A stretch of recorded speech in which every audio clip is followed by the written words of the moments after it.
남편을 잃고 집에서도 쫓겨난 네 식구가 있었습니다. 그들이 가진 전부는 마지막 돈 그리고 한 채의 폐가였습니다. 하지만 그 집의 벽을 허문 순간 믿을 수 없는 것이 나왔습니다. 30년 전 남편의 비밀이었습니다. 이야기 시작하기 전에 잠깐만요. 구독과 좋아요로 조용히 응원해 주시면 다음 이야기를 이어가는데 큰 힘이 됩니다. 지금 어디에서 듣고 계신지 댓글로 한 줄 남겨주셔도 충분합니다. 이 이야기는 끝까지 함께 해주세요. 김정희는 61살이었습니다. 남편을 잃은 지 3년째였어요. 아직도 믿기지 않았죠. 남편 김태수는 98년 금융위기 때부터 정희와 함께 작은 식당을 운영했습니다. 힘든 시기였지만 두 사람은 버텼어요. 함께라면 무엇이든 할 수 있었죠. 하지만 3년 전 겨울 남편은 갑자기 쓰러졌습니다. 심장마비였어요. 병원으로 급히 옮겼지만 소용없었죠. 남편은 그렇게 세상을 떠났습니다. 정희는 그날을 잊을 수 없었습니다. 아침까지만 해도 멀쩡했던 남편이었어요. 장난도 치고 웃기도 했죠. 하지만 저녁에는 차가운 시체가 되어 있었습니다. 장례식은 조용히 치러졌습니다. 사람들이 와서 위로했지만 정희는 아무것도 들리지 않았어요. 그저 멍하니 앉아 있었죠. 장례가 끝나고 일주일쯤 지났을까요? 시댁 식구들이 찾아왔습니다. 시동생과 시누이였어요. 형님, 얘기 좀 합시다. 시동생이 말했습니다. 정희는 차를 내왔어요. 이 집 말인데요. 시동생이 조심스럽게 말을 꺼냈습니다. 형님 명의잖아요. 근데 형님이 돌아가셨으니 정희는 무슨 말을 하려는지 알았습니다. 가슴이 철렁했어요. 형수님은 이제 남남이니까요. 시누이가 직설적으로 말했습니다. 정희는 믿을 수 없었어요. 애들이 있잖아요. 큰애, 둘째, 막내. 정희가 떨리는 목소리로 말했습니다. 하지만 시댁 식구들은 냉정했어요. 애들은 다 컸잖아요. 스스로 살 수 있어요. 시동생이 말했습니다. 정희는 눈물이 났지만 참았어요. 한 달 드릴 테니까 나가세요. 시누이가 선언했습니다. 정희는 아무 말도 할 수 없었죠. 큰아들 민수는 32이었습니다. 회사 다니는 평범한 직장인이었어요. 둘째 민정은 29, 작은 카페에서 일했죠. 막내 민호는 26, 프리랜서로 일했습니다. 정희는 아이들을 불러 모았습니다. 집에서 나가야 한다고 말했어요. 엄마, 어떻게 그럴 수 있어요? 민정이 분노했습니다. 민수도 화가 났어요. 법적으로 싸워야죠. 하지만 정희는 고개를 저었습니다. 그럴 힘이 없어. 그리고 더 싸우고 싶지 않아. 정희는 지쳐 있었습니다. 남편을 잃은 슬픔에 더해 집까지 잃게 됐어요. 더 이상 싸울 기력이 없었죠. 한 달 뒤 네 식구는 집을 나왔습니다. 짐은 많지 않았어요. 옷가지와 필요한 물건들 뿐이었죠. 엄마, 우리 어디로 가요? 민호가 물었습니다. 정희는 대답할 수 없었어요. 갈 곳이 없었죠. 일단 민수의 친구 집에 신세를 졌습니다. 좁은 원룸에 4명이 지냈어요. 불편했지만 어쩔 수 없었죠. 올해는 못 있어요. 민수의 친구가 미안해하며 말했습니다. 정희는 알고 있었어요. 정희는 남편이 남긴 돈을 확인했습니다. 퇴직금 일부가 있었어요. 많지 않았지만 그래도 있었죠. 이걸로 집을 구해야 해. 정희는 결심했습니다. 네 식구가 함께 살 집을요. 아이들만은 흩어지게 할 수 없지. 정희는 생각했습니다. 남편이 없어도 집이 없어도 네 식구는 함께 있어야 했어요. 정희는 부동산을 돌아다니기 시작했습니다. 하지만 현실은 냉정했어요. 이 돈으로는 어렵습니다.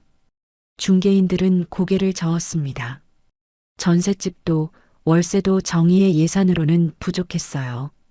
4명이 살 수 있는 집이 필요한데 정의가 말했지만 중개인들은 회의적이었습니다. 일주일째 부동산을 돌아다녔습니다. 정의는 지쳤어요. 아이들도 불안해했죠. 엄마, 정 안 되면 우리 각자 살아요. 민정이 제안했습니다. 하지만 정의는 단호하게 거절했어요. 안 돼. 우리는 가족이야. 정의의 목소리는 떨렸지만 확고했습니다. 아이들은 더 이상 말하지 않았어요. 이틀 뒤 정의는 작은 부동산 사무소를 찾았습니다. 외곽에 있는 곳이었어요. 혹시 싼 집 없나요? 정의가 물었습니다. 중개인은 한숨을 쉬었어요. 싼 집은 다 이유가 있어요. 중개인이 말했습니다. 정의는 괜찮다고 했어요. 어떤 이유든 상관없어요. 내 식구만 살 수 있으면 돼요. 중개인은 잠시 생각하다가 서랍을 뒤졌습니다. 한 장의 사진을 꺼냈어요. 이게 있긴 한데요. 중개인이 망설이며 사진을 내밀었습니다. 정의는 사진을 받아봤어요. 낡은 집이었습니다. 페인트가 벗겨지고 정원은 잡초투성이었어요. 폐가 같았죠? 사람이 안 산 지 20년도 넘었어요. 중개인이 설명했습니다. 원래 주인이 돌아가시고 방치됐죠. 집은 크긴 한데 정의는 사진을 오래 바라봤습니다. 얼마예요? 정의가 물었습니다. 중개인이 가격을 말했어요. 정의가 가진 돈으로 충분했죠. 여기라도 내 식구같이 살 수만 있다면. 정의는 중얼거렸습니다. 중개인은 정의를 데리고 그 집으로 갔습니다. 도시 외곽이었어요. 차로 1시간쯤 걸렸죠. 여기에요. 중개인이 차를 세웠습니다. 정의는 차에서 내려 집을 봤어요. 사진보다 더 낡아 보였습니다. 담장은 무너져 있었고 대문은 녹슬어 있었어요. 정원은 잡초가 무성했죠. 안으로 들어가 볼까요? 중개인이 열쇠를 꺼냈습니다. 대문을 열자 삐걱 소리가 났어요. 집 안으로 들어갔습니다. 먼지가 자욱했어요. 거미줄이 곳곳에 쳐져 있었죠. 오래 비어 있어서 이래요. 중개인이 미안해하며 말했습니다. 정의는 괜찮다고 했어요. 청소하면 되죠. 정의가 말했습니다. 중개인은 집 안을 안내했어요. 거실, 부엌, 방 3개, 욕실도 있었습니다. 크기는 충분했어요. 내 식구가 살기에 나쁘지 않았죠. 보일러는 되나요? 정의가 물었습니다. 중개인이 고개를 저었어요. 고쳐야 할 겁니다. 전기도 다시 연결해야 하고요. 정의는 계산했습니다. 수리비가 들겠지만 그래도 감당할 수 있을 것 같았어요. 이 집 살게요. 정의가 결정했습니다. 중개인이 놀랐어요. 정말요? 다시 생각해 보시는 게. 하지만 정의는 확고했습니다. 괜찮아요. 이 집이면 돼요. 계약을 진행했습니다. 정의는 가진 돈을 거의 다 썼어요. 남은 건 수리비와 생활비뿐이었죠. 아이들에게 말했습니다. 집 구했어. 민수가 물었습니다. 어디에요? 정의가 사진을 보여줬습니다. 아이들은 놀랐어요. 엄마, 이게 뭐예요? 민정이 걱정스럽게 물었습니다. 정의는 웃으려 애썼어요. 괜찮아. 고치면 살만해. 하지만 아이들은 불안했습니다. 민호가 말했어요. 엄마, 다른 곳 찾아봐요. 정의가 고개를 저었습니다. 여기밖에 없어. 우리 예산으로는. 아이들은 더 이상 반대하지 않았습니다. 어머니의 결정을 존중했어요. 일주일 뒤 내 식구는 그 집으로 이사했습니다. 짐은 많지 않았어요. 트럭 한 대면 충분했죠. 집에 도착하니 낮인데도 어두웠습니다. 나무들이 햇빛을 가렸어요. 들어가 보자. 정희가 앞장섰습니다. 아이들이 따라왔어요. 대문을 열고 들어갔습니다. 잡초를 헤치며 현관까지 갔어요. 현관문을 여는 순간 냄새가 밀려왔습니다. 곰팡이 냄새였어요. 싸늘한 공기가 얼굴을 스쳤죠. 냄새. 민정이 코를 막았습니다. 민수도 인상을 찌푸렸어요. 일단 환기부터 시키자. 민수가 창문을 열었습니다. 먼지가 날렸어요. 집안을 둘러봤습니다. 중개인이 보여준 것보다 더 낡았어요. 벽지는 찢어져 있었고 바닥은 삐걱거렸죠. 엄마, 여기 괜찮겠어? 민호가 걱정스럽게 물었습니다. 정희는 밝게 웃으려 애썼어요. 처음엔 다 이런 거야. 조금씩 고치면 돼. 하지만 정희도 불안했습니다. 정말 여기서 살 수 있을까요? 첫날 밤이었습니다. 전기가 아직 안 들어와서 촛불을 켰어요. 네 식구는 거실에 모여 앉았죠. 내일부터 청소하자. 정희가 말했습니다. 아이들이 고개를 끄덕였어요. 그리고 보일러 업체 불러서 고치고 전기도 연결하고 정희는 할 일을 정리했습니다. 아이들은 조용히 들었어요. 밤이 깊어지자 집은 더욱 조용해졌습니다. 아니, 조용하지 않았어요. 삐걱. 어디선가 소리가 났습니다. 민정이 놀라 주위를 둘러봤어요. 뭐야, 저 소리? 민수가 대답했습니다. 바람에 뭔가 흔들리는 것 같은데. 하지만 바람은 불지 않았습니다. 툭! 또 소리가 났습니다. 이번에는 벽 쪽에서였어요. 쥐인가? 민호가 말했습니다. 정희는 고개를 끄덕였어요. 그럴 거야. 오래 비어있던 집이니까. 하지만 정희도 불안했습니다. 소리가 이상했어요. 밤새 소리는 계속됐습니다. 삐걱, 툭, 탁. 여기저기서 났어요. 아이들은 잠을 제대로 이루지 못했습니다. 정희도 마찬가지였어요. 아침이 되자 모두 피곤한 얼굴이었습니다. 엄마, 어젯밤 소리 들었어요? 민정이 물었습니다. 정희는 들었다고 대답했어요. 오래된 집이라 그래. 익숙해지면 괜찮을 거야. 하지만 정희도 확신은 없었습니다. 그날 전기업체가 왔습니다. 전기를 연결했어요. 불이 들어오니 조금 나아졌죠. 보일러 업체도 왔습니다. 하지만 고개를 저었어요. 이거 완전히 바꿔야 해요. 비용이 만만치 않았습니다. 정희는 고민했어요. 일단 최소한만 고쳐주세요. 정희가 부탁했습니다. 업체는 어쩔 수 없이 응급처치만 했어요. 며칠이 지났습니다. 네 식구는 청소를 시작했어요. 먼지를 털고 거미줄을 치우고 바닥을 닦았죠. 조금씩 집이 깨끗해졌습니다. 하지만 여전히 낡았어요. 그래도 우리 집이야. 정희가 말했습니다. 아이들도 고개를 끄덕였어요. 하지만 밤이 되면 또 소리가 났습니다. 삐걱, 툭, 탁. 엄마, 저 소리 정말 이상해요. 민호가 말했습니다. 정희도 알고 있었어요. 내일 자세히 살펴보자. 다음 날 아침 민수는 소리가 나는 곳을 확인하기로 했습니다. 밤새 들었던 소리가 신경 쓰였어요. 여기에서 주로 났던 것 같은데. 민수가 거실 한쪽 벽을 가리켰습니다.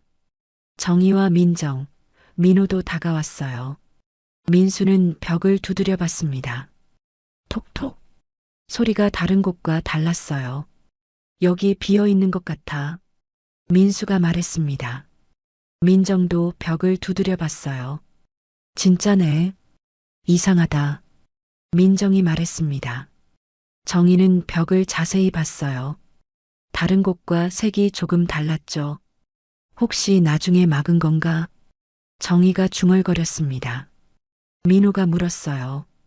엄마, 열어볼까요? 정희는 망설였습니다. 남의 집 벽을 함부로 뚫어도 되나요? 우리 집이잖아요. 확인해 봐도 될 것 같은데. 민수가 말했습니다. 정희는 고개를 끄덕였어요. 민수는 공구함에서 망치를 꺼냈습니다. 조심스럽게 벽을 두드렸어요. 툭! 벽 일부가 떨어져 나갔습니다. 먼지가 날렸어요. 조심해. 정희가 말했습니다. 민수는 계속 벽을 부쉈어요. 구멍이 점점 커졌습니다. 안쪽이 보이기 시작했어요. 뭐가 있어? 민정이 소리쳤습니다. 정말 뭔가 보였어요. 민수는 구멍을 더 넓혔습니다. 손을 넣어 안을 더듬었어요. 뭔가 있어. 잠깐만. 민수가 조심스럽게 무언가를 꺼냈습니다. 철제 상자였어요. 낡고 녹슬어 있었죠. 이게 뭐야? 민호가 물었습니다. 정희는 상자를 받아들었어요. 무거웠죠. 네 식구는 거실 바닥에 둘러앉았습니다. 정희는 상자를 가운데 놓았어요. 열어볼까요? 민정이 물었습니다. 정희는 고개를 끄덕였어요. 상자는 잠겨 있지 않았습니다. 정희는 천천히 뚜껑을 열었어요. 안에는 서류 뭉치가 있었습니다. 오래된 종이들이었어요. 그리고 낡은 수첩, 봉투 하나가 있었죠. 정희는 봉투를 집어들었습니다. 겉면을 봤어요. 순간 정희의 손이 멈췄습니다. 정희에게 봉투에 이름이 적혀 있었어요. 정희의 이름. 그리고 그 글씨는 엄마, 왜 그래요? 민수가 물었습니다. 정희는 대답할 수 없었어요. 그 글씨를 정희는 너무 잘 알고 있었습니다. 남편 김태수의 글씨였어요. 이게 어떻게? 정희의 손이 떨렸습니다. 민정이 봉투를 봤어요. 엄마 이름이네. 이거 누가 쓴 거예요? 정희는 봉투를 가슴에 안았습니다. 눈물이 났어요. 아빠야. 아빠 글씨야.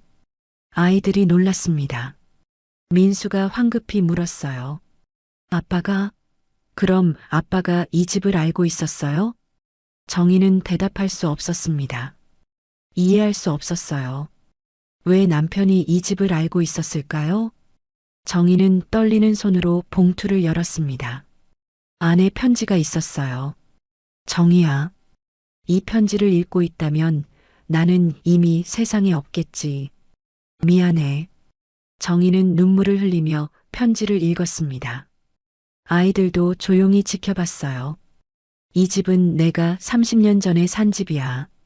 내게 말하지 못했어. 미안해. 정희는 믿을 수 없었습니다. 30년 전이라고요?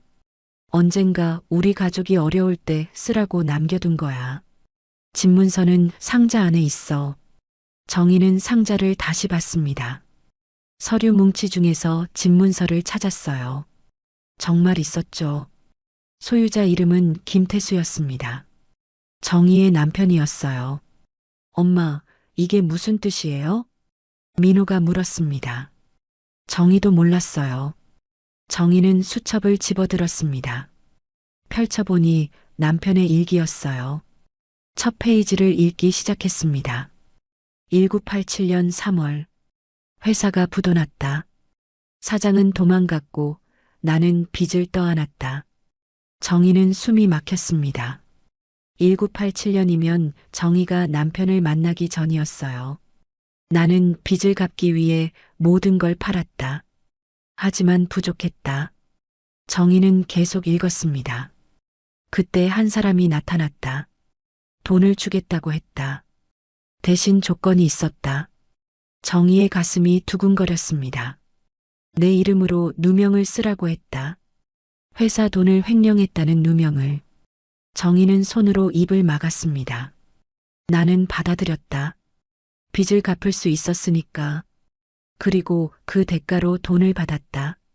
정희는 눈물을 흘렸습니다. 남편이 그런 일을 겪었다니요. 그 돈으로 이 집을 샀다. 언젠가 가족을 위해 쓰려고. 정희는 수첩을 덮었습니다. 더 이상 읽을 수 없었어요. 엄마, 아빠가 뭐라고 했어요? 민정이 물었습니다. 정희는 아이들에게 수첩을 건넸어요. 아이들은 돌아가며 읽었습니다. 모두 충격을 받았어요. 아빠가 누명을 썼다고요? 민수가 믿을 수 없다는 표정이었습니다. 정희는 고개를 끄덕였어요. 그런 것 같아. 민호가 말했습니다. 그럼 아빠는 억울하게 산 거잖아요? 정희는 눈물을 닦았습니다. 그래. 아빠는 우리를 위해 참았나 봐. 정희는 며칠 동안 수첩을 읽었습니다. 남편의 30년이 거기 있었어요. 정희가 몰랐던 이야기들이었죠. 1988년. 정희를 만났다. 좋은 사람이다. 하지만 내 과거를 말할 수 없다. 정희는 가슴이 아팠습니다. 남편은 혼자 비밀을 안고 살았어요. 1999년. 결혼했다. 행복하다. 하지만 여전히 과거가 무겁다. 정희는 그때를 떠올렸습니다. 행복했던 신혼 시절. 하지만 남편은 혼자 무언가를 짊어지고 있었죠. 2000년. 민수가 태어났다. 아버지가 됐다. 이 아이를 위해 더 열심히 살아야겠다. 정희는 울었습니다. 남편은 가족을 위해 살았어요. 수첩 중간쯤에 중요한 내용이 있었습니다. 2003년. 진실을 밝히고 싶다. 하지만 증거가 없다. 그리고 가족이 다칠까 두렵다. 정희는 이해했습니다. 남편은 싸우고 싶었지만 가족을 지키기 위해 참았어요. 2005년. 이 집을 가족에게 물려주고 싶다. 언젠가 내가 없을 때 도움이 되길. 정희는 남편의 마음을 느꼈습니다. 끝까지 가족을 생각했어요. 수첩 마지막 페이지였습니다. 2020년. 몸이 안 좋다. 병원에 가야 하는데 정희가 걱정할까봐 말 못했다. 정희는 숨이 막혔습니다. 남편이 아팠다는 걸 몰랐어요. 이 집 열쇠는 상자 안에 있다. 정희야, 미안하다. 그리고 사랑한다. 정희는 수첩을 덮고 한참을 울었습니다. 아이들도 함께 울었어요. 아빠가 이렇게 힘들었구나. 민정이 눈물을 닦으며 말했습니다. 민수도 고개를 숙였어요. 우리는 아무것도 몰랐어. 정희는 상자를 다시 뒤졌습니다. 서류들을 하나씩 확인했어요. 집문서, 은행 통장, 그리고 낡은 명함이 있었습니다. 이정수 변호사 명함이었습니다. 정희는 명함을 자세히 봤어요. 뒷면에 메모가 있었죠.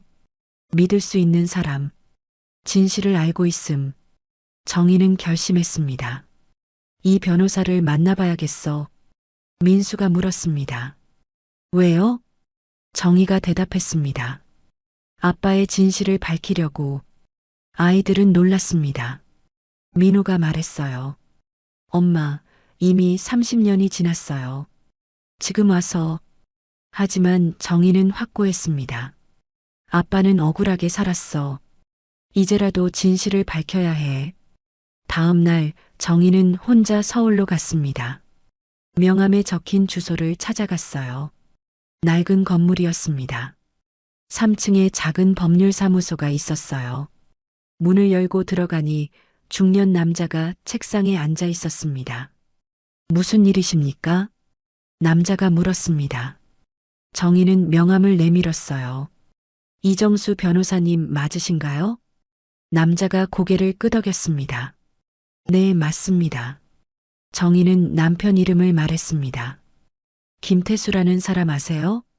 변호사의 얼굴이 변했습니다. 김태수? 그 이름을.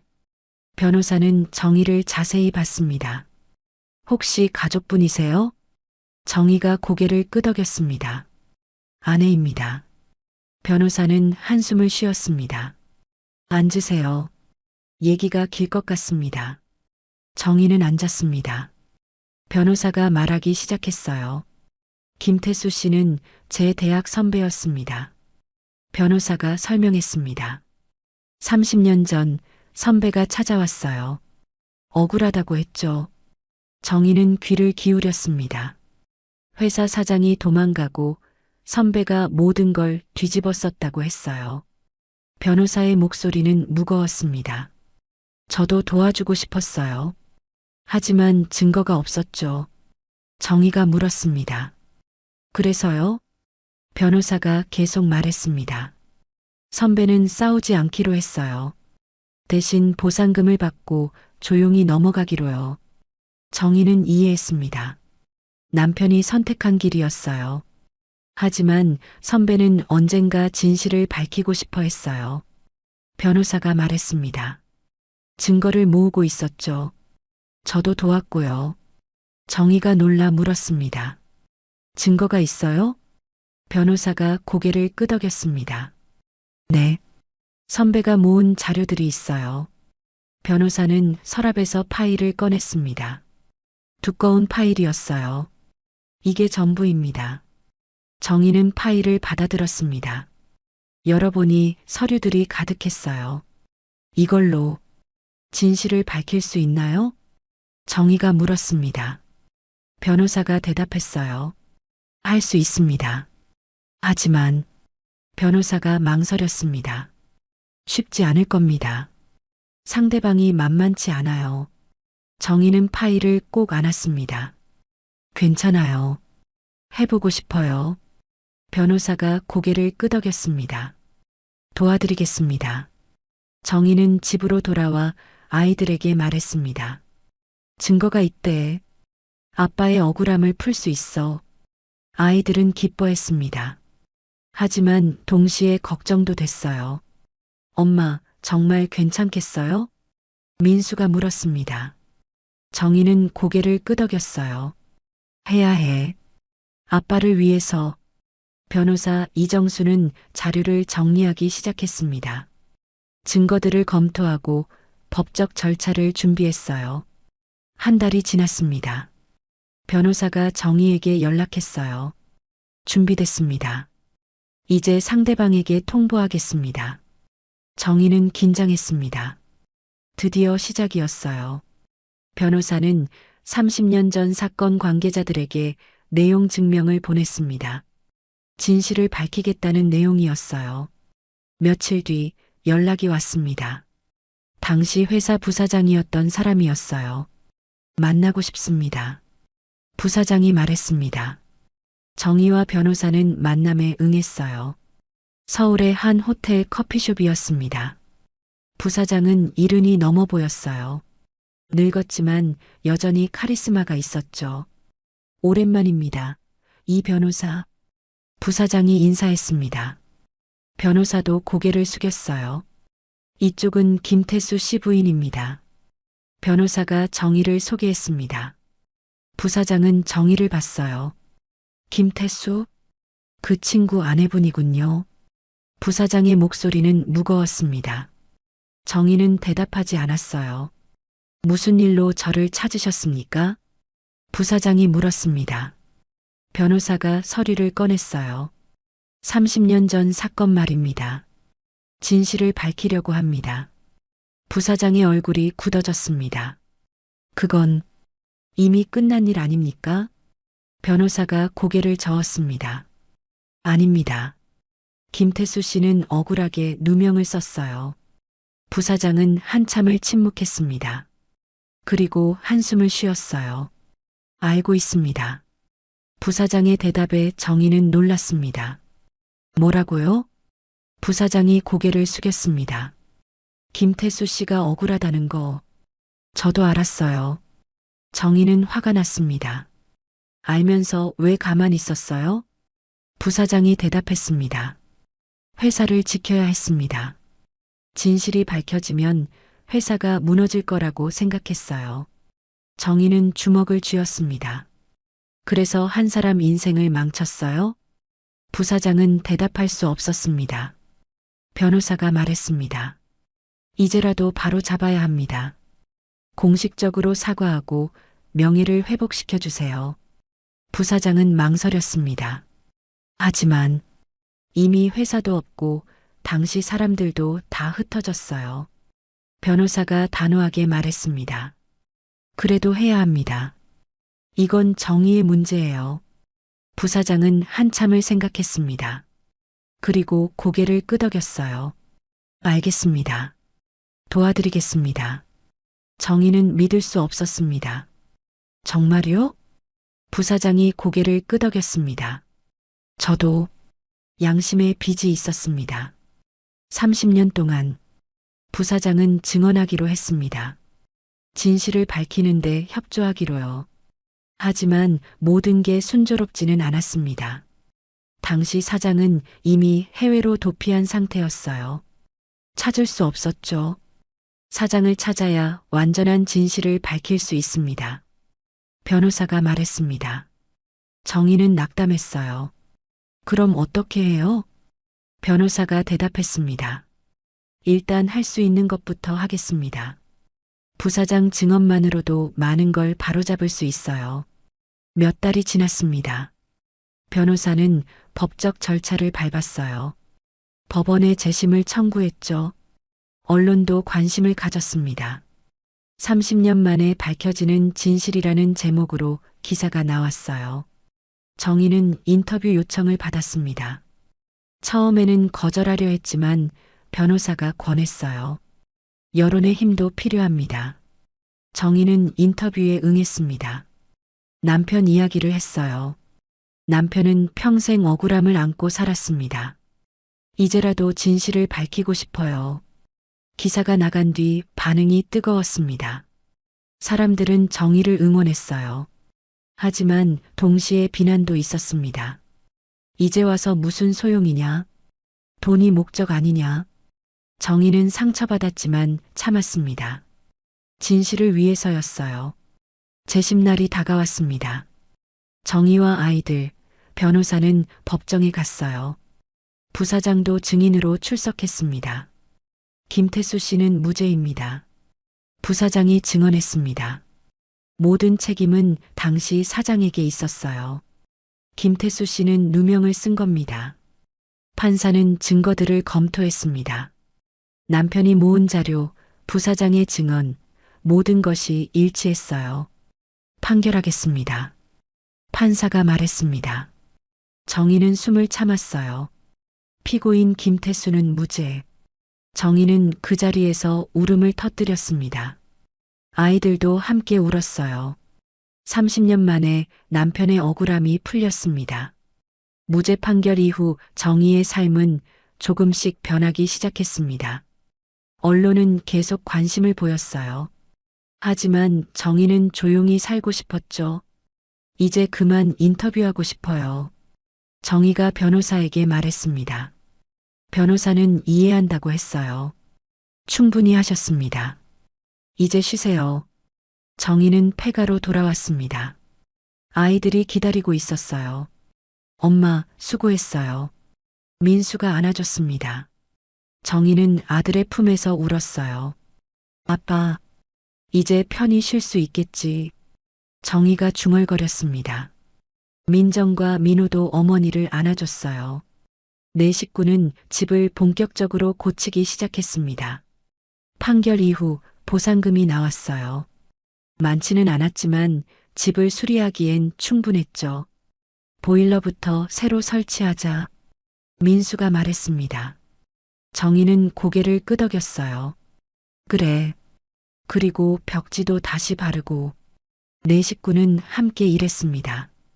벽을 칠하고 바닥을 닦고 창문을 고쳤어요. 한 달쯤 지났을까요? 집이 많이 달라졌습니다. 여전히 낡았지만 따뜻해 보였어요. 우리 집 같아. 민호가 웃으며 말했습니다. 정의도 웃었어요. 그래. 이제 진짜 우리 집이야. 정의는 남편 수첩을 다시 읽었습니다. 이제는 슬프지 않았어요. 오히려 고마웠죠. 당신은 끝까지 가족을 지키고 있었구나. 정의는 남편의 마음을 이해했습니다. 침묵도 비밀도 모두 가족을 위한 것이었어요. 어느 날 정의는 남편 사진을 거실에 걸었습니다. 웃고 있는 사진이었어요. 여보, 우리 잘 살고 있어. 걱정하지 마. 정희가 사진에 대고 말했습니다. 아이들도 아버지 사진 앞에 섰어요. 아빠 고마워요. 민수가 말했습니다. 민정과 민호도 인사했어요.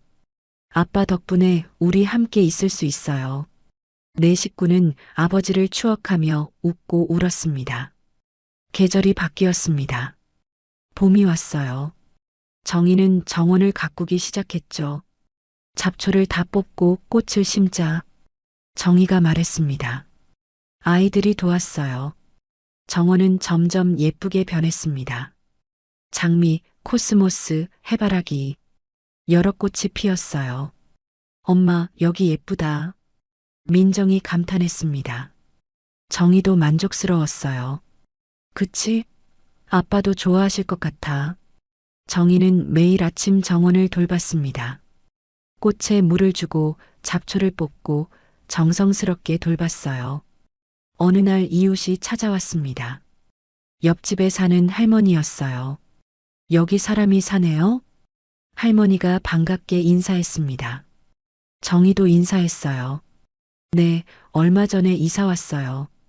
할머니가 웃었습니다. 이 집 오래 비어 있었는데 좋네요.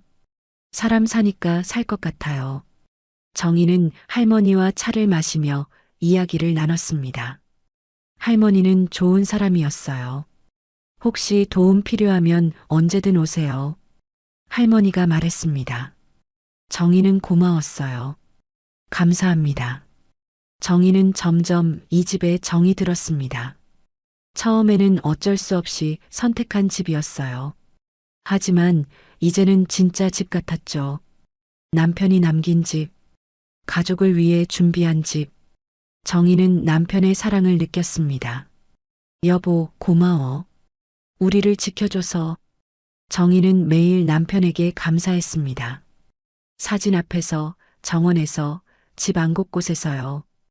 아이들도 안정을 찾았습니다. 민수는 회사를 다니며 집에서 출퇴근했어요. 민정은 근처 카페에서 일자리를 구했죠. 민호는 프리랜서 일을 계속했습니다. 엄마, 우리 저녁 같이 먹어요. 아이들은 매일 저녁 함께 모였습니다. 정희가 만든 밥을 먹으며 이야기를 나눴어요. 오늘 회사에서 승진 얘기 나왔어. 민수가 말했습니다. 정희는 기뻐했어요. 정말 잘 됐다. 민정도 좋은 소식이 있었습니다. 카페 매니저가 되라고 하셨어요. 정희는 아이들을 격려했습니다. 다들 잘하고 있어. 아빠도 자랑스러워 하실 거야. 네 식구는 행복했습니다. 어려움도 있었지만 함께라서 이겨낼 수 있었어요. 정희는 밤마다 일기를 쓰기 시작했습니다. 남편처럼요. 오늘 정원에 장미가 피었다. 여보가 좋아했던 꽃이다. 아이들이 모두 잘하고 있다. 여보 덕분이다. 이 집은 버려진 곳이 아니었다. 우리를 기다리고 있었을 뿐이다. 정희는 일기를 쓰며 남편과 대화하는 기분이었습니다. 여보, 나는 이제 괜찮아. 아이들도 괜찮아. 우리 잘 살고 있어. 1년이 지났습니다. 정희와 아이들은 완전히 정착했어요. 집도 많이 고쳐졌고 생활도 안정됐죠. 어느 날 변호사 이정수가 연락했습니다. 좋은 소식이 있습니다. 변호사가 말했습니다. 정희는 궁금했어요. 무슨 소식인데요? 변호사가 설명했습니다. 당시 사장을 찾았습니다. 정희는 놀랐습니다. 해외로 도피한 사장을 찾았다고요? 어떻게요? 변호사가 대답했습니다. 국제 수배를 넣었더니 잡혔습니다. 다음 주에 한국으로 송환돼요. 정희는 가슴이 두근거렸습니다. 그럼 직접 대면할 수 있나요? 변호사가 고개를 끄덕였습니다. 네. 원하신다면 주선하겠습니다. 정희는 고민했습니다. 남편을 망친 사람을 만나야 할까요? 아이들과 상의했습니다. 엄마가 결정하세요. 민수가 말했습니다. 정희는 결심했어요. 만나고 싶어. 직접 말하고 싶어. 일주일 뒤 정희는 구치소로 갔습니다. 변호사가 동행했어요. 면회실에서 기다렸습니다. 잠시 뒤 한 노인이 들어왔어요. 70대 중반쯤 되어 보였습니다. 늙고 초라한 모습이었어요. 당신이 김태수 부인이요? 노인이 물었습니다. 정희는 고개를 끄덕였어요. 네. 노인은 고개를 숙였습니다. 미안합니다. 정희는 노인을 바라봤습니다. 화가 났지만 동시에 허무했어요. 왜 그랬어요? 정희가 물었습니다. 노인이 대답했어요. 회사가 망하고 있었어요. 도망치는 수밖에 없었죠. 정희는 믿을 수 없었습니다.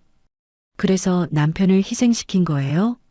노인은 고개를 숙였습니다. 변명의 여지가 없습니다. 정희는 참았던 감정이 터졌습니다. 남편은 30년을 억울하게 살았어요. 정희의 목소리가 떨렸습니다. 당신들이 망친 인생입니다.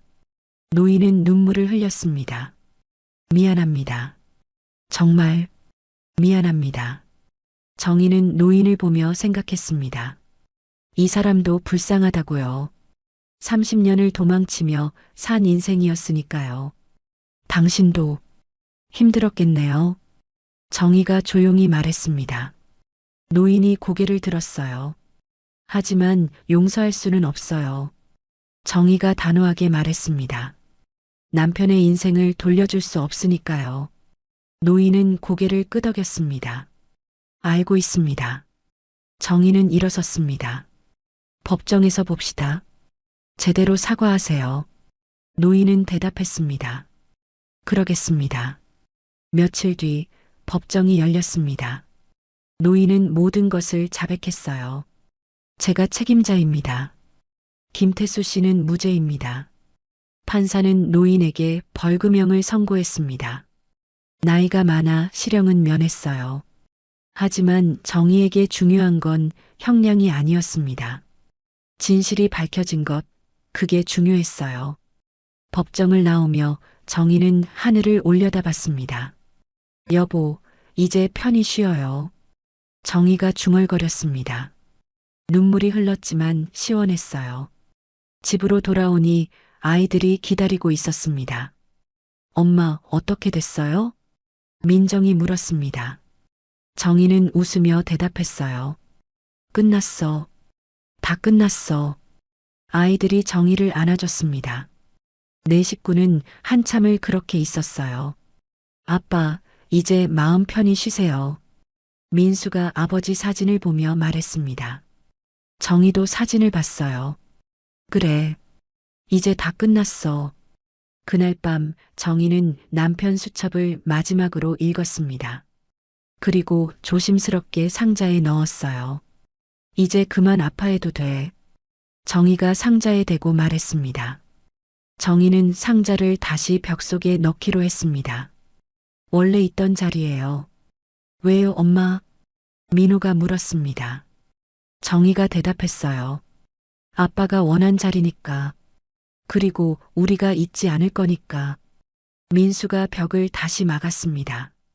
조심스럽게, 정성스럽게요. 벽이 다 막히자 정희는 손을 얹었습니다. 여보, 고마워. 우리를 지켜줘서. 정희의 눈에서 눈물이 흘렀습니다. 하지만 슬픈 눈물이 아니었어요.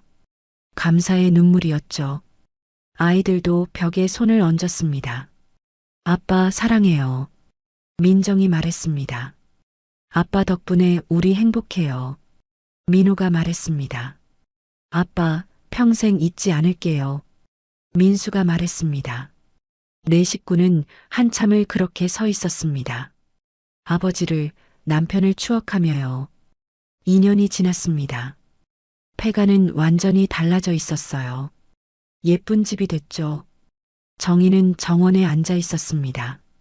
꽃이 만발한 봄날이었어요. 장미, 튤립, 수선화. 아름다웠죠. 엄마, 차 가져왔어요. 민정이 차를 내왔습니다. 정희는 고맙게 받아 마셨어요. 민정아, 카페는 잘 돼가니? 정희가 물었습니다. 민정이 웃으며 대답했어요. 네, 손님도 많아지고 있어요. 민수는 승진했습니다. 과장이 됐어요. 민호는 프리랜서로 성공했죠. 일감이 많아졌습니다. 엄마, 우리 모두 잘 되고 있어요. 민수가 말했습니다. 정희는 뿌듯했어요. 아빠가 결국 우리 지켜줬네. 정희가 중얼거렸습니다. 아이들도 고개를 끄덕였어요. 정희는 매일 남편을 생각했습니다. 하지만 이제는 슬프지 않았어요. 오히려 감사했죠. 여보, 우리 잘 살고 있어. 걱정하지 마. 정희는 자주 남편에게 말했습니다. 사진 앞에서, 정원에서, 집 안 곳곳에서요. 이웃들과도 친해졌습니다. 옆집 할머니는 자주 놀러 왔어요. 정희 씨, 집이 정말 예뻐졌네요. 할머니가 감탄했습니다. 정희는 웃었어요. 처음엔 폐가였는데 이렇게 됐네요.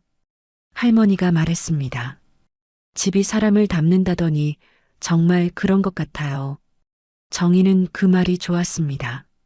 집이 자신들을 닮아간다니요. 정희는 집을 둘러봤습니다. 거실, 부엌, 방들. 모든 곳이 따뜻했어요. 이 집은 버려진 곳이 아니었어. 정희는 생각했습니다. 우리를 기다리고 있었을 뿐. 남편이 30년 전에 준비한 집, 가족을 위해 남긴 집. 정희는 남편의 사랑을 느꼈습니다. 어느 일요일, 네 식구는 함께 정원을 가꿨습니다. 새로운 꽃을 심고 잡초를 뽑고 물을 줬어요. 엄마, 여기 장미 심을까요? 민정이 물었습니다. 정희는 고개를 끄덕였어요. 그래. 아빠가 좋아하던 꽃이야. 네 식구는 함께 장미를 심었습니다. 빨간 장미였어요. 아빠, 이 꽃 좋아하실 거예요. 민호가 말했습니다. 정희도 웃었어요. 그럼, 분명 좋아하실 거야. 저녁이 되자 네 식구는 거실에 모였습니다. 함께 저녁을 먹었어요. 오늘 뭐 먹을까? 정희가 물었습니다. 아이들이 대답했어요. 엄마가 만드는 거 다 좋아요. 정희는 부엌으로 가서 요리를 시작했습니다. 김치찌개를 끓였어요. 남편이 좋아하던 음식이었죠. 식사를 하며 아이들은 이야기를 나눴습니다. 일상적인 이야기들이었어요. 회사 일, 카페 일, 프리랜서 일. 정희는 아이들을 바라보며 행복했습니다. 네 식구가 함께 있다는 것, 그게 가장 소중했어요. 아이들아, 정희가 불렀습니다. 아이들이 정희를 봤어요. 응, 엄마. 정희가 말했습니다. 우리 정말 행복하다. 아이들도 고개를 끄덕였습니다. 네, 엄마. 우리 행복해요. 민수가 말했습니다. 아빠 덕분이에요. 민정이 덧붙였습니다. 그리고 엄마 덕분이에요. 민호가 말했습니다. 정희는 눈물이 났습니다. 하지만 행복한 눈물이었어요. 고마워, 얘들아. 그날 밤 정희는 일기를 썼습니다. 여보, 오늘 아이들과 정원에 장미를 심었어. 당신이 좋아하던 빨간 장미. 아이들이 모두 잘하고 있어. 민수는 승진했고 민정이는 매니저가 됐어. 민호는 일이 잘 되고 있고 우리 모두 행복해. 이 집에서 정희는 펜을 내려놓고 창밖을 바라봤습니다. 달이 밝았어요. 여보, 이 집은 폐가가 아니었어. 우리를 기다리던 집이었어. 정희는 미소를 지었습니다. 당신이 남긴 마지막 선물. 고마워, 여보. 폐가였던 집에는 이제 불이 환하게 켜져 있었습니다. 웃음소리가 들렸고 따뜻함이 넘쳤어요. 정희의 인생도 다시 시작되고 있었습니다. 남편 없이 힘들었지만 아이들과 함께라면 괜찮았어요. 이 집은 단순한 집이 아니었습니다. 남편의 사랑이 담긴 곳이었어요. 가족을 위한 마지막 선물이었죠. 정희는 매일 밤 남편에게 말했습니다. 여보, 잘 자요. 우리 내일도 잘 살게요. 그리고 평화롭게 잠들었습니다. 가족과 함께 이 따뜻한 집에서요. 귀한 시간 내어 이 영상을 함께 해주셔서 진심으로 감사합니다. 여러분의 한 번 시청, 한 줄 댓글이 저에게 큰 힘이 됩니다. 앞으로도 마음을 어루만지는 이야기로 보답드리겠습니다. 항상 건강하시고 따뜻한 하루 보내세요. 야, 훔쳤지? 경찰 부른다! 직원의 고함에 아이 손이 덜덜 떤다. 죄송해요. 엄마가 아파서. 민우의 목소리가 편의점을 찢는다. 그 순간 문 앞에서 재벌 회장이 얼어붙는다. 저 얼굴은. 회장이 아이 앞으로 다가와 떨리는 목소리로 말한다. 너 이름이 뭐냐? 민우가 울먹이며 올려본다. 저 그냥 배고파서요. 이야기 시작하기 전에요. 구독과 댓글로 함께 해주세요. 여러분의 작은 응원이 다음 이야기를 이어줘요. 서울 외곽구로구의 낡은 다세대 주택. 새벽 5시 반, 겨울 추위가 매서운 이른 아침이었습니다. 12살 소년 민우가 얇은 이불을 덮고 웅크린 채 잠들어 있었습니다. 방 한쪽에서는 엄마 수진이 기침을 하며 뒤척이고 있었습니다. 기침, 기침. 수진의 기침 소리에 민우가 깼습니다. 숨을 죽이며 엄마를 바라봤습니다. 38배 수진은 몇 달째 계속된 기침으로 많이 야위어 있었습니다. 민우는 조용히 일어나 냉장고 쪽으로 갔습니다. 문을 열어보니 텅 비어 있었습니다. 어제 마지막 우유 한 팩을 마신 후로 아무것도 남지 않았습니다. 꼬르륵. 배에서 소리가 났습니다. 민우는 배를 움켜쥐며 참았습니다. 민우야? 수진이 힘겹게 일어났습니다. 엄마, 괜찮아요? 응, 괜찮아. 학교 갈 준비해야지. 수진이 기침을 하며 일어나려 했지만 몸이 휘청거렸습니다. 엄마. 민우가 급히 달려가 수진을 부축했습니다. 괜찮아, 괜찮아. 그냥 어지러울 뿐이야. 수진이 민우를 안심시키려 했지만 목소리가 떨렸습니다. 엄마, 병원 가야 하는 거 아니에요? 돈이 없어서. 수진이 고개를 숙였습니다. 병원비는커녕 당장 먹을 것도 없는 상황이었습니다. 엄마, 저는 괜찮아요. 학교에서 급식 먹으면 되니까. 민우가 엄마의 어깨를 토닥였습니다. 12살 아이가 어른을 위로하는 모습이었습니다. 학교 갈 시간이 되어 민우는 며칠째 같은 교복을 입었습니다. 세탁할 여유도 없어 구겨진 채로 입고 있었습니다. 민우야, 학교에서 급식 많이 먹어야 해. 알겠지? 네, 엄마. 그리고 오늘은 학교 끝나면 바로 집에 와야 해. 혹시 모르니까. 수진이 걱정스럽게 당부했습니다. 네, 걱정 마세요. 민우는 밝게 대답했지만 엄마의 상태가 심각해 보여 불안했습니다. 집을 나선 민우는 학교까지 걸어서 가야 했습니다. 버스비도 아까웠기 때문입니다. 길을 걷다 보니 편의점이 보였습니다. 진열장 안에 삼각김밥들이 눈에 들어왔습니다. 아저씨, 참치마요 하나 주세요. 한 아이가 1,000원을 내며 삼각김밥을 샀습니다.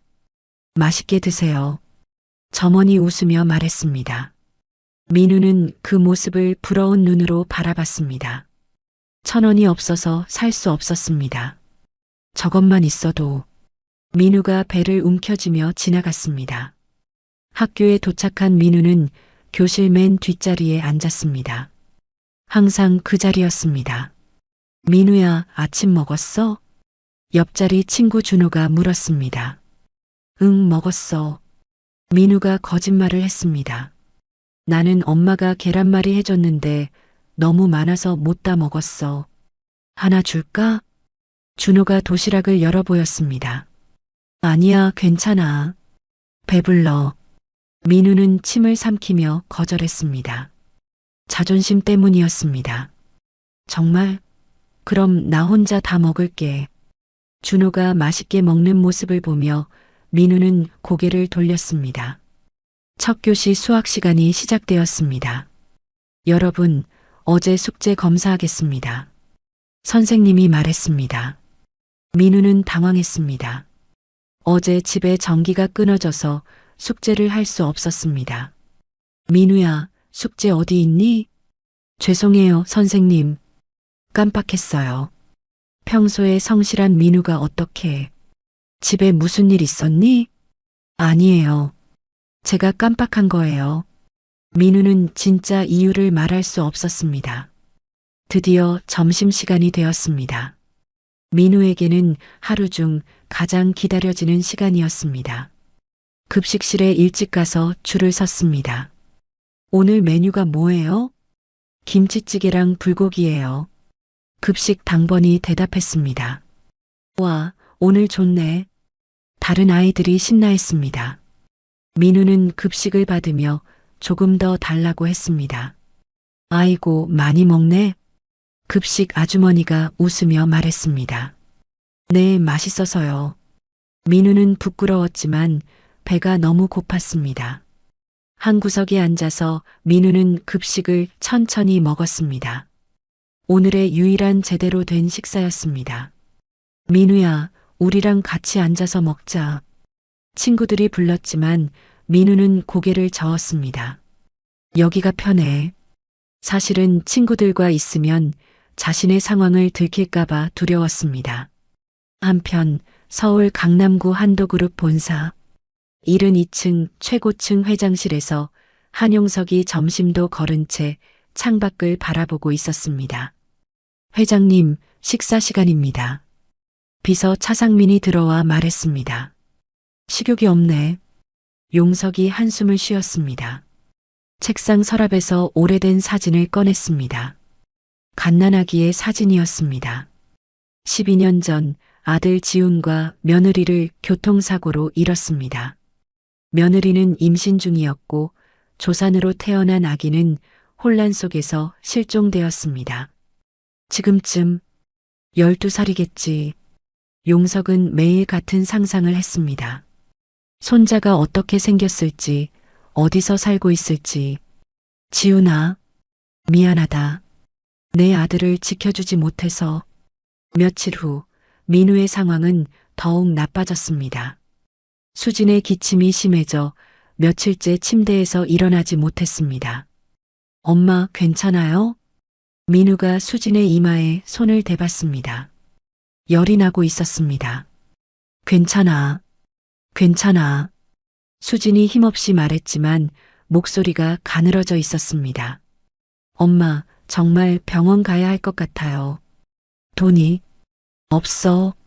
수진이 고개를 저었습니다. 통장 잔고는 이미 바닥이었습니다. 그날 아침 민우는 평소보다 일찍 집을 나섰습니다. 엄마가 걱정될까봐 괜찮은 척했지만 사실 어제부터 아무것도 먹지 못했습니다. 학교 가는 길 편의점 앞을 지나던 민우는 발걸음을 멈췄습니다. 배에서 나는 꼬르륵 소리가 점점 커졌습니다. 너무 배고파. 민우가 배를 움켜쥐었습니다. 어지러워서 잠시 벽에 기댔습니다. 편의점 유리창 안으로 보이는 음식들이 눈에 들어왔습니다. 삼각김밥, 샌드위치, 빵들이 진열되어 있었습니다. 1,000원만 있어도. 민우가 주머니를 뒤졌지만 동전 하나 없었습니다. 그때 편의점 점원이 창고로 들어가는 것이 보였습니다. 계산대가 비었습니다. 민우는 한참 망설이다가 편의점 안으로 들어갔습니다. 어서 오세요. 자동문에서 인사 멘트가 나왔지만 점원은 보이지 않았습니다. 민우는 빵 코너로 갔습니다. 가장 저렴한 단팥빵이 800원이었습니다. 800원. 민우의 손이 떨렸습니다. 배는 너무 고팠지만 훔치는 건 나쁜 일이라는 것을 알고 있었습니다. 하지만 어지러움이 심해져 쓰러질 것 같았습니다. 민우는 단팥빵 하나를 손에 들었습니다. 그리고 주위를 둘러봤습니다. 아무도 없었습니다. 엄마, 미안해. 민우가 빵을 주머니에 넣으려던 순간이었습니다. 아, 너 뭐 하는 거야? 창고에서 나온 점원이 큰 소리로 외쳤습니다. 민우가 깜짝 놀라 손에서 빵을 떨어뜨렸습니다. 아, 아니에요. 뭐가 아니야? 지금 훔치려던 거 다 봤어. 점원이 민우에게 다가왔습니다. 죄송해요. 죄송해요. 민우가 고개를 숙이고 떨었습니다. 죄송하긴 뭘 죄송해? 도둑질이 죄송한 걸로 끝나? 저는 민우의 눈에서 눈물이 흘렸습니다. 경찰 부를 거야. 나이가 어린다고 봐주는 줄 알아? 점원이 휴대폰을 꺼냈습니다. 아니에요. 제발요. 민우가 울먹이며 말했습니다. 엄마가 아파서 며칠째 못 먹어서 그런 핑계 대지 마.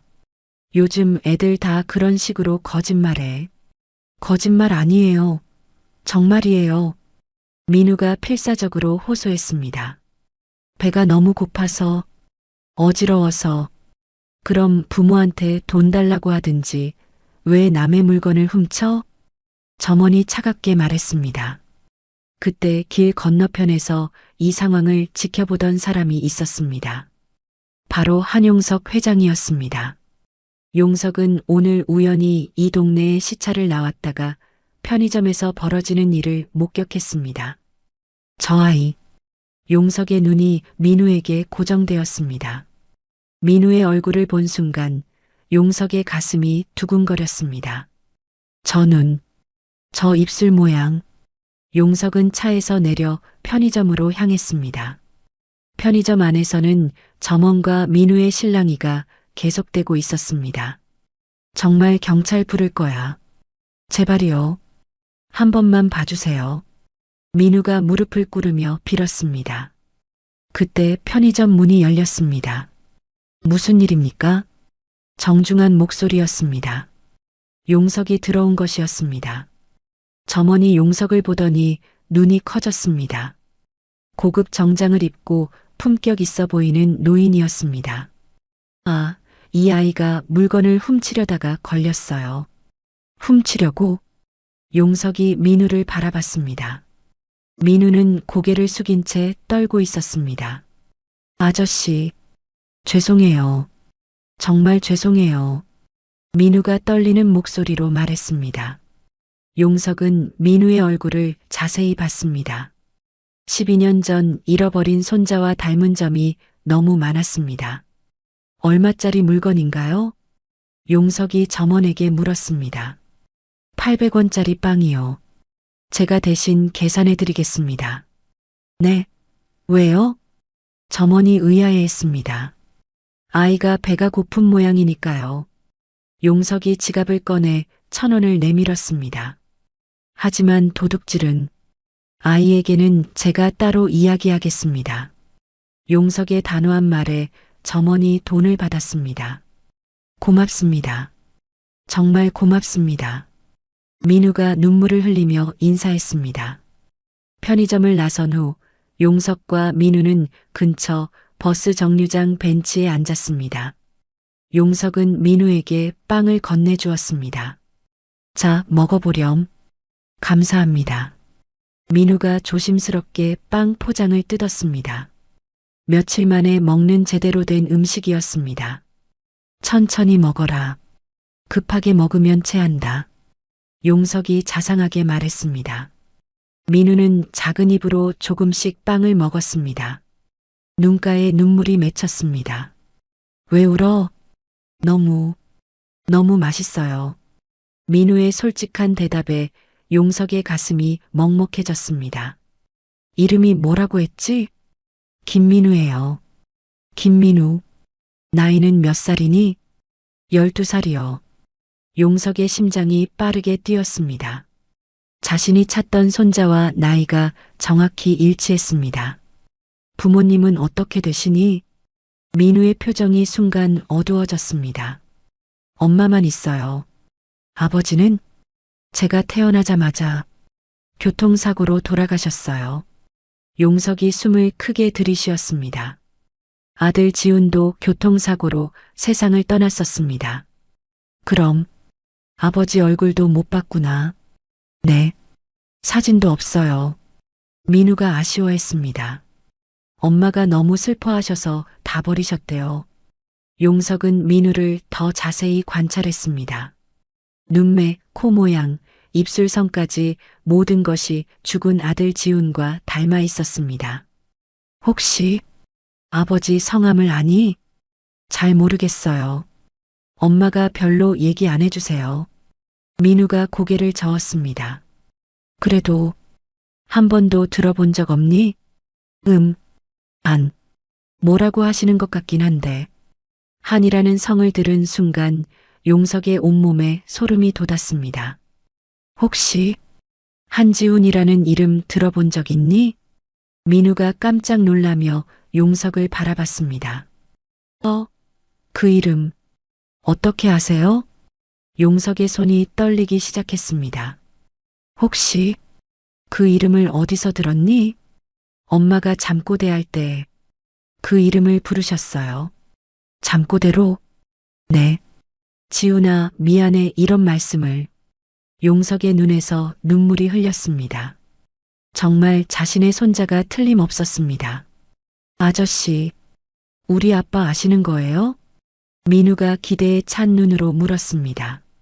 그럴지도 모른다. 용석이 떨리는 목소리로 대답했습니다. 정말요? 그럼 우리 아빠가 어떤 분이었는지 알려주실 수 있어요? 민우의 눈이 반짝였습니다. 아빠가 어떤 사람이었는지 정말 궁금했거든요. 용석은 대답하기 어려웠습니다. 어떻게 설명해야 할지 막막했습니다. 그때 민우의 배에서 꼬르륵 소리가 났습니다. 아, 미안해요. 민우가 부끄러워하며 배를 감쌌습니다. 빵 다 먹었는데도 배고프니? 괜찮아요. 이미 충분히. 아니다. 제대로 된 밥을 먹어야지. 용석이 일어섰습니다. 아저씨가 밥 사줄게. 뭐가 먹고 싶어? 아니에요. 정말 괜찮아요. 민우가 손사래를 쳤습니다. 남한테 패 끼치면 안 된다고 엄마가 그러셨어요. 패가 아니야. 아저씨가 좋아서 해주는 거야. 용석이 민우의 어깨에 손을 올렸습니다. 잘하는 아이가 이렇게 말라서야. 그때 멀리서 급한 발걸음 소리가 들렸습니다. 민우야. 여자의 다급한 목소리였습니다. 수진이 창백한 얼굴로 뛰어오고 있었습니다. 숨을 헐떡이며 비틀거리고 있었습니다. 엄마. 민우가 벌떡 일어나 달려갔습니다. 민우야, 괜찮니? 어디 있었어? 수진이 민우를 꽉 안았습니다. 학교는 왜 안 갔어? 얼마나 찾았는지 몰라. 엄마, 왜 나오셨어요? 몸이 아픈데. 내가 안 보여서. 너무 걱정돼서. 수진이 용석을 발견하고는 경계하는 눈빛을 보냈습니다. 이분은 누구야? 저를 도와주신 분이에요. 민우가 설명했습니다. 용석이 수진에게 정중히 인사했습니다. 안녕하세요. 저는 당신이 우리 민우한테 왜 이래요? 수진이 갑자기 큰 소리로 외쳤습니다. 부자처럼 보이는 사람이 우리 같은 가난한 사람한테 왜 접근해요? 오해입니다. 저는 단지 오해가 뭐예요? 세상에 공짜는 없어요. 수진이 민우를 자신 뒤로 숨겼습니다. 우리 민우한테 뭘 시키려고 하는 거예요? 정말 아무 의도 없습니다. 용석이 당황하며 해명했습니다. 거짓말하지 마세요. 가난한 애들 이용해서 뭔가 하려는 거 아니에요. 수진의 목소리가 더욱 커졌습니다. 엄마, 아니에요. 이 아저씨는 조용해, 민우야. 속으면 안 돼. 수진이 민우의 손을 꽉 잡았습니다. 우리한테 절대 가까이 오지 마세요. 수진이 민우를 데리고 급하게 그 자리를 떠난 후 용석은 한동안 멍하니 서 있었습니다. 정말 내 손자일까? 용석은 차로 돌아가 비서 차상민에게 전화했습니다. 상민 씨, 급한 일이 생겼습니다. 네, 회장님. 무슨 일입니까? 김민우라는 아이에 대해 조사해 주세요. 김민우요? 12살, 어머니는 김수진. 이 근처에 살고 있습니다. 용석이 세부 사항을 알려주었습니다. 출생기록, 가족관계, 모든 것을 확인해 주세요. 알겠습니다. 언제까지 필요하십니까? 최대한 빨리요. 그리고 용석이 잠시 망설였습니다. 혹시나 해서 그런데 DNA 검사도 가능한지 알아봐 주세요. DNA 검사요? 혹시 그 아이가 확실하지 않습니다. 하지만 확인해 봐야 합니다. 한편 집으로 돌아온 수진과 민우는 작은 원룸에 앉아 있었습니다. 민우야, 그 사람이 너한테 뭐라고 했어? 수진이 걱정스럽게 물었습니다. 아무것도 안 했어요. 그냥 도와주셨어요. 도와준다고? 세상에 그런 사람이 어디 있어? 수진이 고개를 저었습니다. 엄마, 정말 좋은 분 같았는데. 민우야, 세상은 그렇게 호락호락하지 않아. 수진이 민우를 안으며 말했습니다. 특히 우리 같은 가난한 사람들한테는 더욱. 하지만 그 아저씨는 아니야, 민우야. 절대 그런 사람 믿으면 안 돼. 수진의 목소리에 단호함이 있었습니다. 다음 날 용석은 비서로부터 보고를 받았습니다. 회장님, 조사 결과 나왔습니다. 차상민이 서류를 내밀었습니다. 김민우, 2012년 3월 15일생. 아버지 란에는 뭐라고 되어 있습니까? 한지훈으로 기록되어 있습니다. 용석의 손이 떨렸습니다. 서류에서 자신의 아들 이름을 확인한 것입니다. 그리고 한지훈은 2012년 2월 28일 교통사고로 사망했다고 나와 있습니다. 민우가 태어나기 보름 전 용석의 눈에서 눈물이 흘렸습니다. 어머니 김수진은 당시 미혼모였고 아이를 혼자 키워왔습니다. 그럼 민우는 네, 회장님의 친손자가 맞는 것 같습니다. 용석은 의자에 주저앉았습니다. 지훈아, 정말 미안하다. 용석이 아들의 사진을 꺼내 바라봤습니다. 내 아들이 이렇게 힘들게 살고 있었다니. 회장님, 어떻게 하시겠습니까? 차상민이 조심스럽게 물었습니다. 당장 만나러 가겠습니다. 하지만 어머니가 경계하시는 것 같은데. 그래도 가야 합니다. 내 손자를 이대로 둘 수는 없어요. 용석이 일어섰습니다. 그날 오후 용석은 민우가 사는 동네를 다시 찾았습니다. 하지만 이번에는 조심스럽게 접근했습니다. 학교에서 돌아오는 민우를 멀리서 지켜봤습니다. 민우는 여전히 같은 교복을 입고 있었고 걸음걸이도 힘이 없어 보였습니다. 용석은 민우가 집에 들어가는 것을 확인한 후 건물관리사무소로 갔습니다. 실례합니다. 이 건물에 김수진 씨가 사시는지. 3층에 사세요. 그런데 요즘 집세 밀려서. 관리소장이 말을 흐렸습니다. 집세를 밀리고 있다고요? 네, 몇 달째. 어머니가 아프시고 아이도 어린데 참 안 됐어요. 용석의 마음이 더욱 아팠습니다. 제가 대신 내드릴 수 있을까요? 네. 왜요? 그냥 어려운 이웃을 도우려고 합니다. 용석이 지갑을 꺼냈습니다. 몇 달치나 밀렸습니까? 3개월이요. 용석은 망설임 없이 돈을 냈습니다. 그리고 앞으로 몇 달치도 미리 내겠습니다. 관리소장이 놀라며 바라봤습니다. 정말 감사합니다. 그런데 이름은 익명으로 해주세요. 용석이 당부했습니다. 그날 저녁 민훈의 집에는 관리소장이 찾아왔습니다. 수진 씨, 좋은 소식이 있어요. 무슨 소식이요? 집세. 어떤 분이 대신 내주셨어요. 네. 누가요?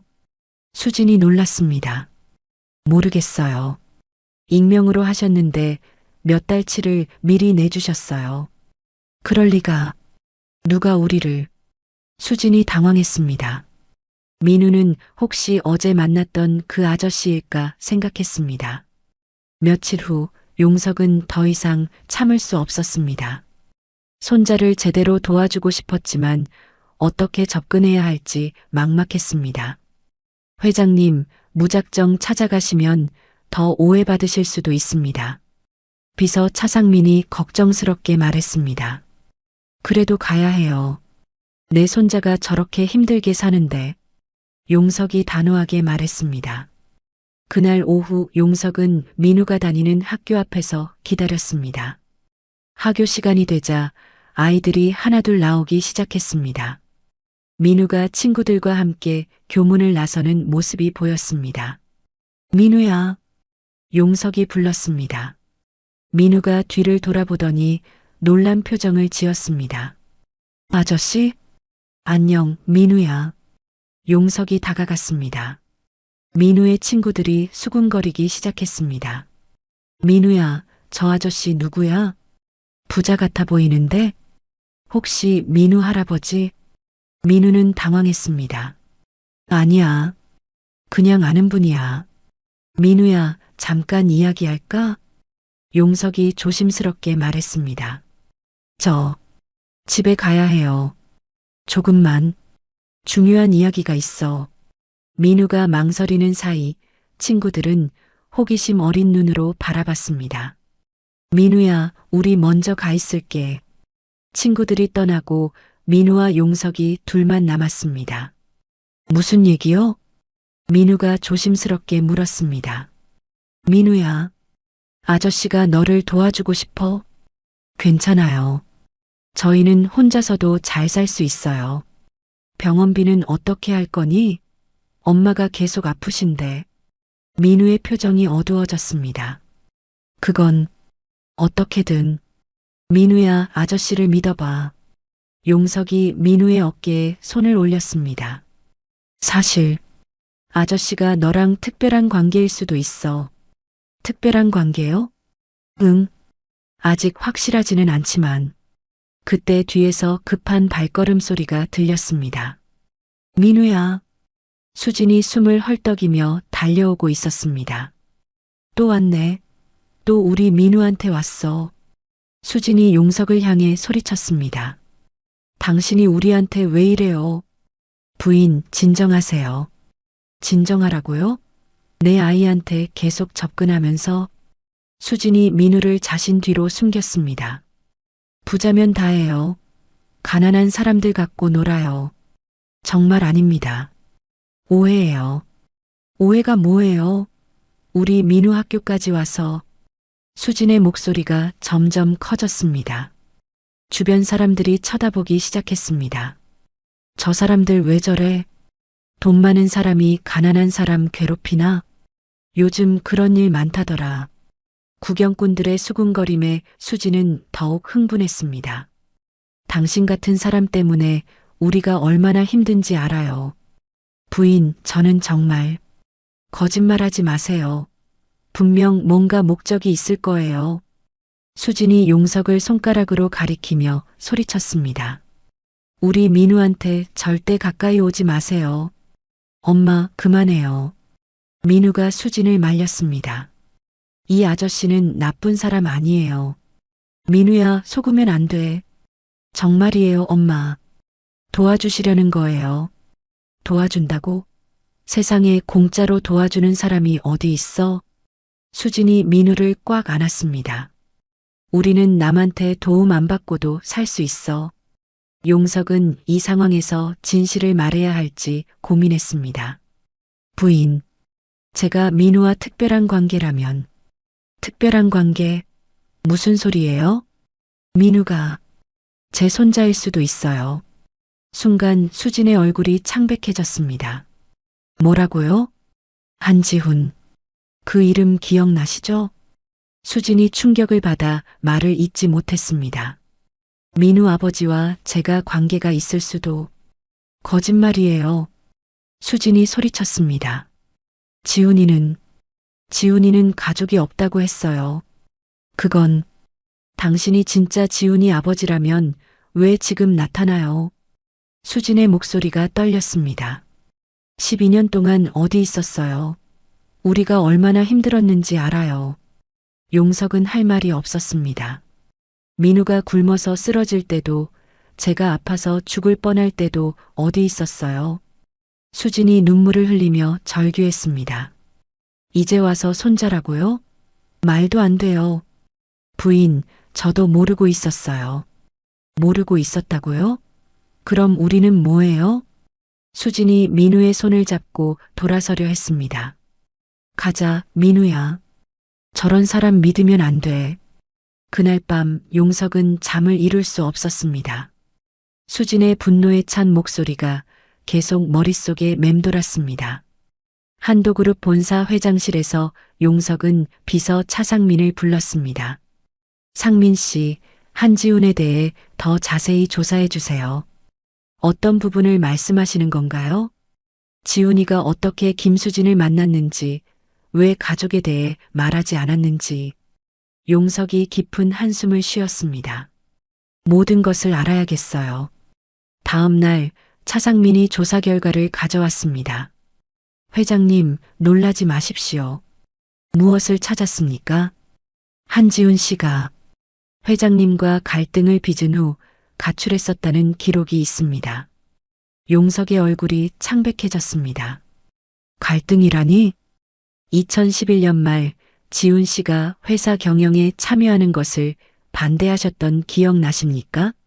아, 용석이 그때의 기억을 떠올렸습니다. 내가 아직 어려. 경험을 더 쌓아야 해. 아버지, 저도 할 수 있어요. 안 돼. 아직은 시기상조야. 그럼 언제까지 기다려야 해요? 지훈과 마지막으로 나눈 대화였습니다. 그 후 지훈 씨가 집을 나가셨고 김수진을 만나게 된 것 같습니다. 차상민이 조심스럽게 설명했습니다. 지훈이가 내 때문에 집을 나간 거였구나. 용석의 눈에서 눈물이 흘렸습니다. 그리고 수진에게 자신의 가족에 대해 말하지 않았던 이유도 내가 반대할 것을 알았기 때문이겠죠. 용석이 고개를 숙였습니다. 회장님, 내 잘못이었어요. 내가 지훈이를 밀어냈고 그 결과 용석은 책상 위에 지훈 사진을 바라봤습니다. 지훈아, 정말 미안하다. 그날 오후 용석은 다시 민훈의 동네로 갔습니다. 하지만 이번에는 직접 찾아가지 않고 멀리서 지켜봤습니다. 민우가 학교에서 돌아오는 모습이 보였습니다. 여전히 힘없는 걸음이었습니다. 용석은 민우가 집에 들어간 후 동네 약국으로 갔습니다. 실례합니다. 혹시 이 근처에 사시는 김수진 씨 아세요? 아, 민우 엄마요? 알죠. 약사가 대답했습니다. 요즘 많이 아프신 것 같던데. 네, 기침이 심해서 몇 번 오셨어요. 근데 비싼 약은 못 사시더라고요. 그래요? 안 됐어요. 아이도 어린데 병원도 제대로 못 가신다고 하시고. 용석이 마음이 아팠습니다. 혹시 제가 약값을 대신 내드릴 수 있을까요? 네. 왜요? 어려운 이웃을 돕고 싶어서요. 용석이 지갑을 꺼냈습니다. 앞으로 김수진 씨가 오시면 이걸로 계산해 주세요. 약사가 놀라며 돈을 받았습니다. 한편 민훈의 집에서는 수진의 상태가 악화되고 있었습니다. 엄마, 괜찮아요? 민우가 걱정스럽게 물었습니다. 괜찮아. 기침만 좀. 수진이 말하던 중 갑자기 피를 토했습니다. 엄마. 민우가 급히 달려갔습니다. 병원 가야 해요. 돈이 없어. 그래도 가야 해요. 민우가 울먹이며 말했습니다. 결국 민우는 수진을 부축해서 근처 병원으로 갔습니다. 응급환자입니다. 어머니, 어디가 아프세요? 기침을 계속하시고 피도 토했어요. 의사가 수진을 진찰했습니다. 폐렴이 심해졌네요. 입원 치료가 필요합니다. 입원요? 비용은? 민우가 떨리는 목소리로 물었습니다. 일단 치료부터 하고 나중에 상의하죠. 수진이 병원에 입원한 후 민우는 혼자 남았습니다. 그날 밤 용석은 병원 소식을 들었습니다. 동네에서 급히 병원으로 실려간 모자가 있다는 소식이었습니다. 용석은 즉시 병원으로 향했습니다. 혹시 김수진이라는 분 입원하셨나요? 네, 301호에 계세요. 용석이 병실 앞에 도착했을 때 민우가 병실 밖 의자에 혼자 앉아 울고 있었습니다. 민우야. 민우가 고개를 들어 용석을 봤습니다. 아저씨, 엄마는 어떠니? 의사 선생님이 많이 아프시다고. 민우가 눈물을 흘렸습니다. 치료비도 어떻게 해야 할지. 용석이 민우 옆에 앉았습니다. 민우야, 아저씨가 도와줄게. 하지만 엄마 몰래 도와드릴 수도 있어. 용석이 민우의 어깨를 토닥였습니다. 정말요? 응. 엄마 치료가 제일 중요하니까. 그때 의사가 나왔습니다. 보호자분이세요? 네. 용석이 대답했습니다. 환자분이 깨어나셨는데 많이 약해진 상태입니다. 충분한 치료와 휴식이 필요해요. 비용은 걱정하지 마세요. 용석이 단호하게 말했습니다. 다음 날 아침 수진이 의식을 되찾았습니다. 민우가 병상 옆에서 밤을 새운 채 앉아 있었습니다. 민우야, 엄마, 깨어나셨어요. 민우가 기뻐하며 수진의 손을 잡았습니다. 여기, 어디야? 병원이에요. 엄마가 피토하셔서. 수진이 상황을 파악하려 했습니다. 병원비는 어떻게 했어? 그건 일단 치료받고 생각해요. 민우가 애매하게 대답했습니다. 사실 용석이 모든 비용을 처리했지만 민우는 엄마에게 말할 수 없었습니다. 안 돼. 우리가 낼 수 없는 돈인데. 수진이 일어나려 했지만 몸에 힘이 들어가지 않았습니다. 그때 병실 문이 열렸습니다. 실례합니다. 간호사가 들어왔습니다. 보호자분이 오셨다고 전해달라고 하시네요. 보호자요? 누가? 수진이 의아해했습니다. 곧 용석이 조심스럽게 병실에 들어왔습니다. 안녕하세요. 수진의 얼굴이 굳어졌습니다. 당신이 왜 여기에? 어머니 상태가 걱정돼서 왔습니다. 어머니라고요? 수진이 눈을 부릅떴습니다. 당신이 무슨 자격으로 저를 어머니라고 해요? 죄송합니다. 하지만 나가세요. 당장 나가라고요. 수진이 소리쳤습니다. 엄마, 진정해요. 민우가 수진을 말렸습니다. 민우야, 저 사람 때문에 병원비 낸 거야? 그게, 그렇지? 돈으로 우리를 조종하려는 거지? 수진이 분노했습니다. 우리 그런 도움 필요 없어요. 부인, 민우가 제 손자라면. 손자라고요? 수진이 비웃었습니다. 증거나 있어서 그런 소리예요? 용석이 주머니에서 서류를 꺼냈습니다. 민우의 출생신고서입니다. 아버지 란에 한지훈이라고 되어 있죠? 수진의 얼굴이 창백해졌습니다. 그리고 이건 지훈이의 가족관계 증명서입니다. 용석이 또 다른 서류를 보여줬습니다. 한지훈의 아버지는 한용석, 바로 저입니다. 수진이 서류를 보며 충격을 받았습니다. 이런 걸로 뭘 증명하려는 거예요? DNA 검사를 해도 됩니다. 용석이 단호하게 말했습니다. 민우가 제 손자라는 것을 증명할 수 있어요. DNA 검사요? 민우가 놀라며 물었습니다. 응, 민우야. 그럼 확실해질 거야. 수진이 고개를 저었습니다. 안 돼요. 절대 안 돼. 왜 안 됩니까? 우리는 당신이 필요 없어요. 수진이 눈물을 흘리며 말했습니다. 12년 동안 없었으면서 이제 와서 저도 모르고 있었어요. 모르고 있었다고요? 그럼 지훈이는 뭐였어요? 수진의 목소리가 떨렸습니다. 지훈이가 당신 아들이었다면 왜 가족 얘기를 안 했어요? 용석이 고개를 숙였습니다. 제가 지훈이와 갈등이 있었어요. 갈등이요? 제가 지훈이의 의견을 무시했고 결국 지훈이가 집을 나갔습니다. 용석이 고백했습니다. 그 후 지훈이를 찾지 못했어요.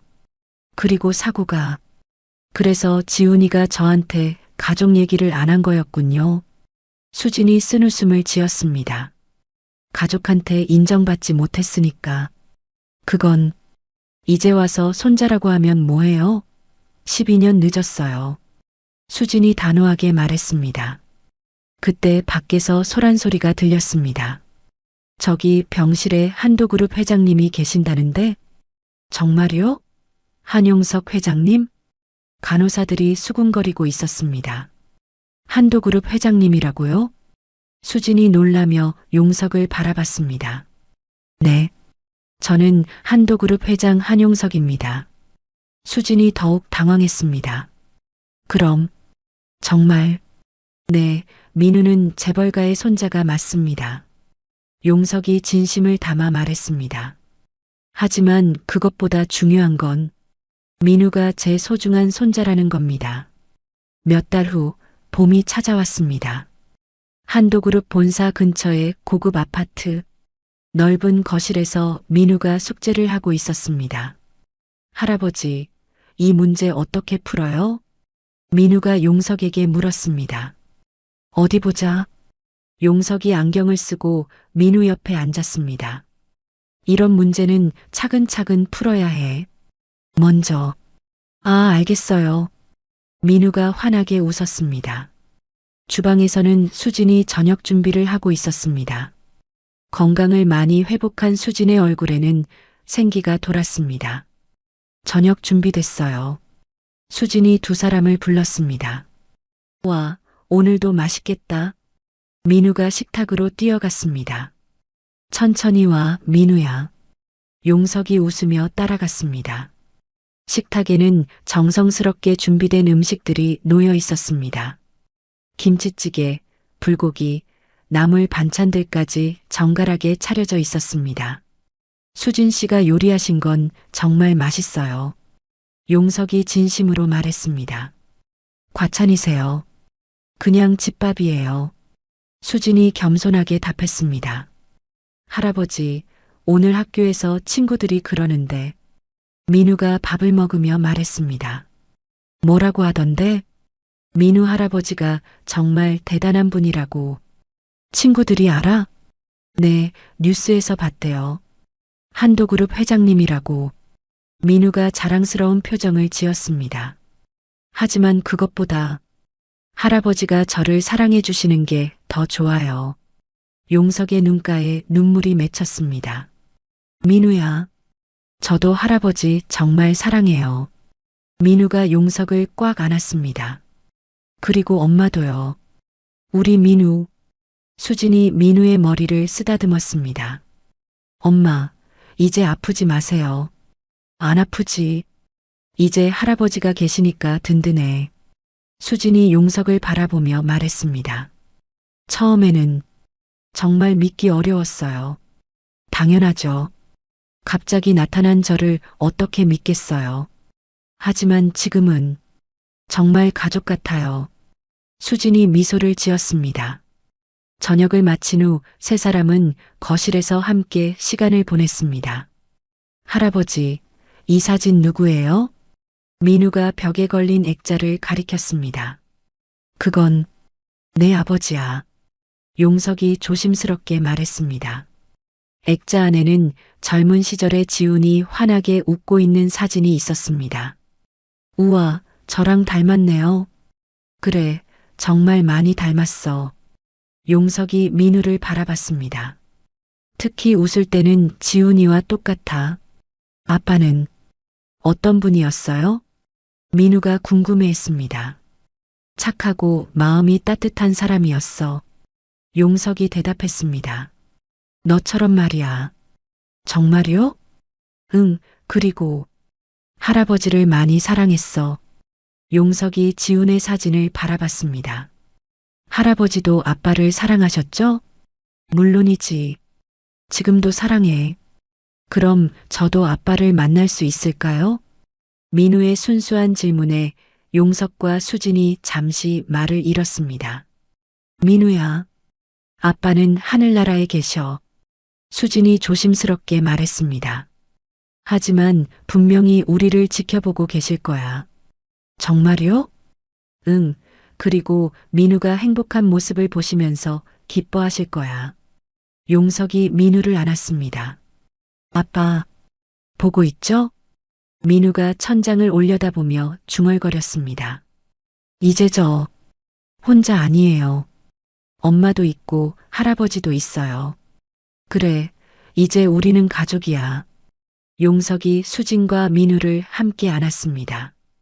창밖으로는 따뜻한 봄 햇살이 비치고 있었습니다.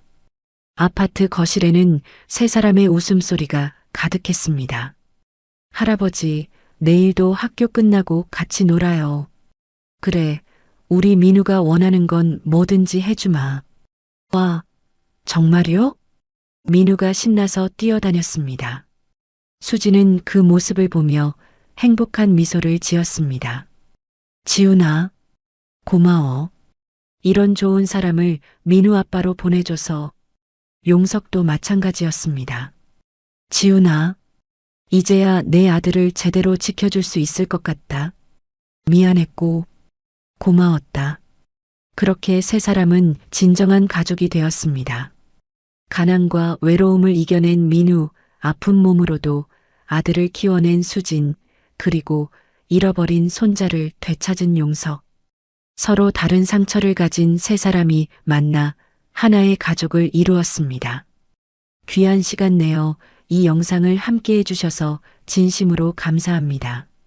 여러분의 한 번 시청, 한 줄 댓글이 저에게 큰 힘이 됩니다. 앞으로도 마음을 어루만지는 이야기로 보답드리겠습니다.